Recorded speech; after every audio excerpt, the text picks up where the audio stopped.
AP TV journalist, సత్యం కోసం ధర్మం కోసం. నా పేరు కృష్ణంరాజు వివిఆర్. ఆంధ్రప్రదేశ్ ముఖ్యమంత్రి నారా చంద్రబాబు నాయుడు గారు ఈరోజు అంటే డిసెంబర్ 17వ తేదీన కలెక్టర్లతో మాట్లాడుతూ తన ప్రభుత్వం వైఫల్యం చెందింది, తమ పాలన పట్ల ప్రజలు సంతృప్తికరంగా లేరు అని అంగీకరించవలసి వచ్చింది. ఇది నిజానికి చాలా కీలకమైన ప్రకటన. చంద్రబాబు నాయుడు గారు ఎప్పుడూ కూడా ప్రజలను మభ్యపెట్టడానికి నిరంతరం శ్రమిస్తూ ఉంటారు. పరిపాలన కన్నా, అభివృద్ధి కన్నా, ఫలితాల కన్నా కూడా ప్రజలను మభ్యపెట్టాలి, ప్రజలకు తప్పుడు సమాచారం ఇవ్వాలి అని చెప్పి ఆయన నిరంతరం తప్పిస్తూ ఉండే వ్యక్తి. ఆయన అడుగులకు మడుగులొత్తే మీడియా ఈ రాష్ట్రం వెలిగిపోతోంది. జిఎస్డిపి అనూహ్యంగా పెరిగిపోయింది. దేశంలో అత్యధిక రేటు సాధించిన రాష్ట్రాల్లో ఒకటి. ఎక్స్పోర్ట్స్ పెరిగిపోయినాయి. అలాగే అన్ని రంగాల్లో కూడా ఆంధ్రప్రదేశ్ అభివృద్ధి చెందుతుందని చెప్పి నిన్నగాక మొన్న చెప్పారు, మంత్రులు చెప్పారు, ముఖ్యమంత్రి గారు చెప్పారు. హఠాత్తుగా ఈ రోజున చంద్రబాబు నాయుడు గారి స్వరంలో మార్పు వచ్చింది.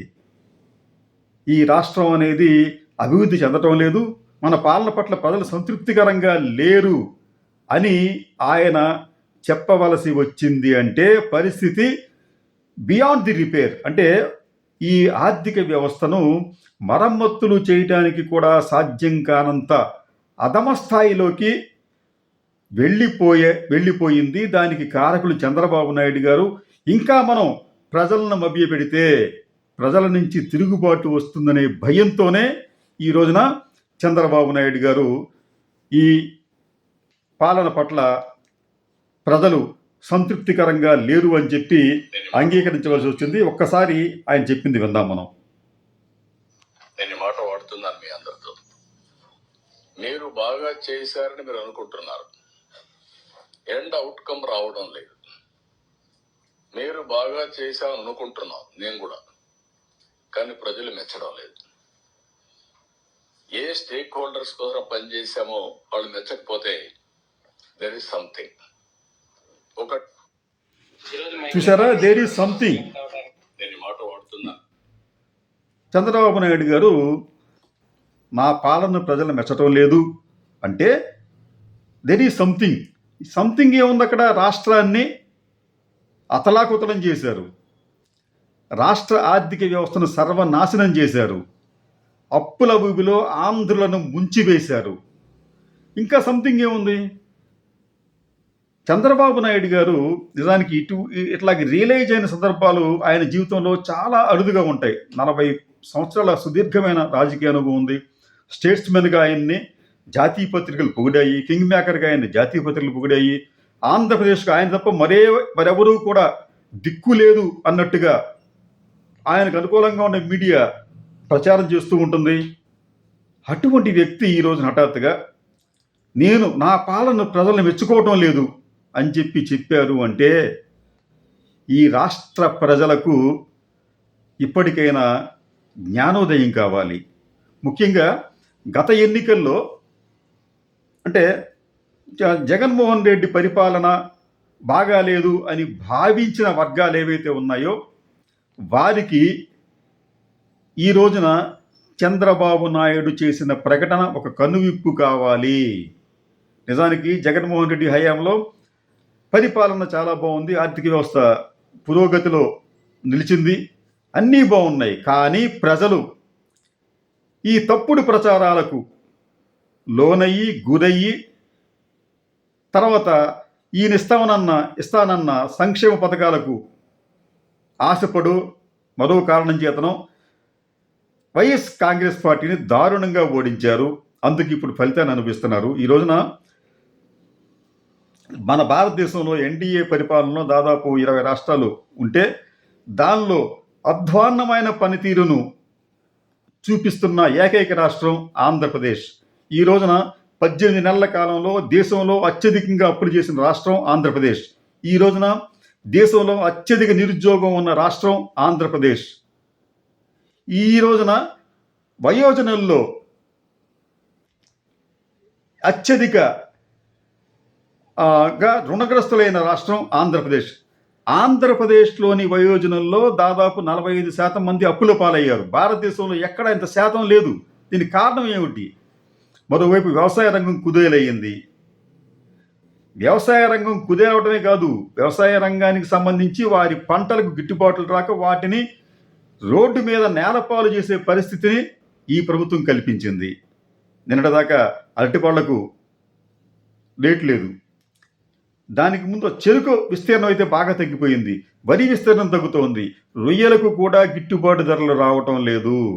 అయినప్పటికీ కూడా ఈ ప్రభుత్వం నిన్న మొన్నటి వరకు కూడా అసలు రాష్ట్రం వెలిగిపోతోంది, అద్భుతంగా ఉందని చెప్పి ప్రజల్ని మభ్యపెట్టే ప్రయత్నం చేశారు.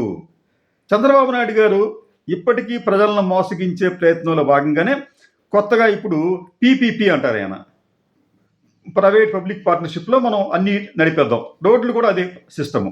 సరే, ఈ ఈ మన వైద్య కళాశాలకు సంబంధించి కూడా పీపీపీని ఆయన ఈరోజు సమర్థించుకునే ప్రయత్నం చేశారు. ఆయన సమర్థించుకునే ప్రయత్నం చేస్తూ ఇది ఇది మేనేజ్మెంట్ ఇంకా మన చేతిలోనే ఉంటుంది, వాళ్ళ చేతుల్లోకి యాజమాన్యం వెళ్ళిపోదు అని చెప్పే ఒక ప్రయత్నం చేశారు.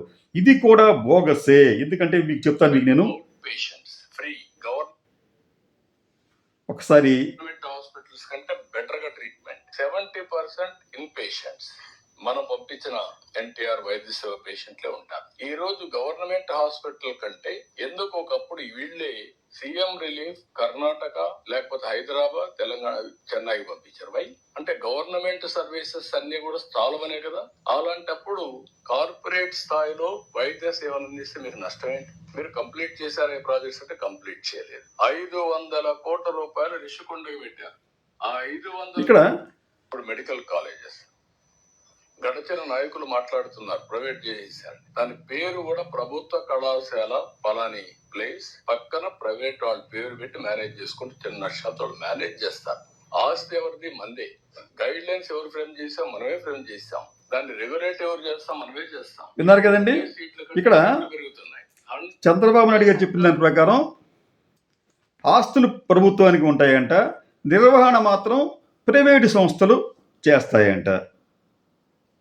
మళ్ళీ దీనికి సంబంధించి మళ్ళీ గైడ్ లైన్స్ అన్ని మీరే ఇస్తారు, ప్రభుత్వం ఇస్తుందంట. ఆ వైద్యులకు కూడా ప్రభుత్వమే జీతాలు ఇస్తుందంట. మరి రెండు ప్రైవేట్ పరం చేయడం ఎందుకు దాన్ని? సరే, చంద్రబాబు నాయుడు గారు ఈ రోజున పీపీపీ విధానాన్ని భుజాన వేసుకొని ప్రచారం చేస్తున్నారు. అయితే ఈ పీపీపీ విధానం ఎంత దారుణమైందో, ఎంత దారుణంగా విఫలమైందో అది కూడా చంద్రబాబు నాయుడు గారి హయాంలో జరిగిందో చెప్పడానికి ఒక ఉదాహరణ Nizam Deccan sugars limited, sugar factories. Chandrababu Naidu గతంలో అధికారంలో ఉన్నప్పుడు ఆ రోజున యనమల రామకృష్ణుడు గారు ఆర్థిక శాఖ మంత్రి. వీరిద్దరూ కూడా నిజాం దక్కన్ షుగర్స్కు సంబంధించి చాలా విలువైన ఆస్తులు ఉన్న సంస్థది. దానిని ఒక ప్రైవేటు సంస్థకు దారాదత్తం చేశారు. దేన్ని చేశారండి? ఒక బోధను, మెదకు, మెట్పల్లి ఈ 3 షుగర్ ప్లాంట్లతో పాటు ఒక సుమారుగా 35,000 లీటర్ల సామర్థ్యం గల ఒక డిస్టిలరీని ఆ రోజున చంద్రబాబు నాయుడు గారు డెల్టా పేపర్స్ అనే ఒక సంస్థకి ఇచ్చారు. ఇది పీపీపీ విధానమే. ఆ పీపీపీ విధానంలో ప్రభుత్వానికి 49% వాటా, ప్రైవేట్ సెక్టర్కి 51% వాటా ఇచ్చారు. అప్పట్లో ఏం చెప్పారంటే ఇది దేశానికి ఒక ఆదర్శవంతమైన విధానం, ఇది స్విస్ ఛాలెంజ్ సిస్టంలో దీన్ని ప్రైవేట్ పరం చేశాను, ఇది పూర్తిగా ప్రైవేట్ పరం కాదు, ప్రభుత్వ ఆజమాయిషీ కూడా ఉంటుంది. అంటే ఈ రోజు నేను చెప్తున్నాడు మెడికల్ కాలేజీల గురించి, అదే రోజున ప్రభుత్వ ఆజమాయిషీ కూడా ఉంటుంది, ప్రభుత్వ ప్రతినిధులు కూడా బోర్డులో ఉంటారు, ఇవన్నీ చెప్పుకొచ్చాడు ఆయన. అయితే దారుణమైన విషయం ఏంటంటే ఆ రోజున ఈ నిజాం దక్కన్ షుగర్స్ని ప్రైవేట్ పరం చేసిన తర్వాత ఆ కంపెనీలు మొత్తం 4-5 సంవత్సరాలు మూతపడ్డాయి. ప్రజలు, ముఖ్యంగా కార్మికులు వీధిన పడ్డారు. ఇప్పటికీ కూడా వాళ్ళకి బకాయిలు చెల్లించలేదు.